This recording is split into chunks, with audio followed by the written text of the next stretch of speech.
High guys, welcome to Saniya's kitchen. तर आजच्या रेसिपीचं नाव आहे सुरमई फिश फ्राय। त्यासाठी लागणारं साहित्य पहा। त्यासाठी लागणारं साहित्य आहे तीन चमचे मसाले, घरचा मसाला तुम्ही कमी जास्तही करू शकतात।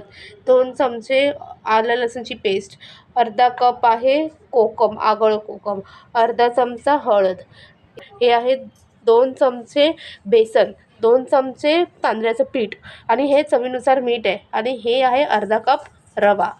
चला तर आपण बनवायला घेऊया। हे आहे 1 चमचा जिरा पावडर, हे आहे अर्धा चमचा धना पावडर। चला तर आपण सुरमई मच्छी फ्रायसाठी मॅरिनेट करायची तयारी करायला घेऊया।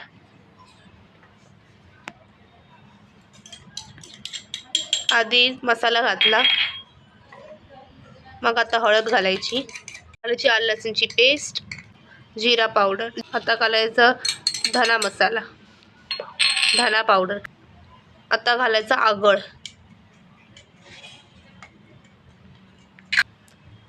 आता घालायचं चवीनुसार मीठ। बघा, मिक्स करायचं चांगलं आणि जर चांगलंपणे मिक्स करायचं। आता पण पाणी घालायचं, सुकं वाटते आपल्याला म्हणून। मच्छी घालायची, मॅरिनेट करून ठेवायचं। तर अशा प्रकारे आपण सगळ्या फिशला आपण मॅरिनेट करून ठेवले। आता आपण असंच 10 मिनिटं ठेवायचं। आपण मॅरिनेट करून ठेवले 10 मिनिटासाठी ती मच्छी। आता आपण हे करायला कोटिंग करायला घ्यायचं। सगळ्यात पहिला रवा घालायचा, मग हे बेसनचं पीठ घालायचं आणि घालायचं तांदळाचं पीठ आणि चांगलं त्याला मिक्स करायचं। थोडंसं मीठ घालायचं, जास्त नाही, थोडंसंच घालायचं।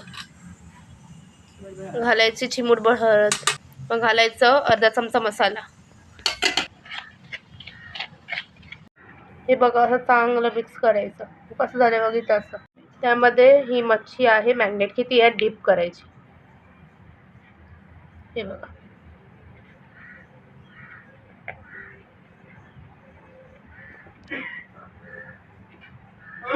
बघा, असं ठेवायचं साईडला। सगळे असे मॅरिनेट करून ठेवायचे। चला तर आपण मच्छी फ्राय करायला घेऊया। आधी गॅस पेटवूया। हे बघा, आता तापले। आता मी तेल घातलंय, जरा जास्तच घाला आणि मच्छी फ्रायला आहे ना जास्त तेल लागतं म्हणून। आता तापलंय, आता आपण मच्छी घालायची।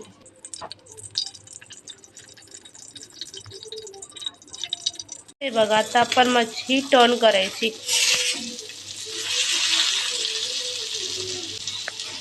थोडं तेल घाला, तेलाची कमी नाही पडली पाहिजे। तेलामध्ये कंजूसगिरी करू नका। तर अशा प्रकारे आपलं हे सुरमई फ्राय रेडी। हे बघा, किती मस्त खुशखुशीत मस्त वास येतोय। तुम्हाला नक्की आवडेल, तुम्ही नक्की ट्राय करा ही रेसिपी। जर तुम्हाला ही माझी रेसिपी आवडली असेल तर लाईक, शेअर, सबस्क्राईब करा। तुम्ही फक्त व्ह्यू बघतात, लाईक नाही करत, प्लीज लाईक करा आणि शेअर करा। भेटूया पुढच्या रेसिपीला। बाय।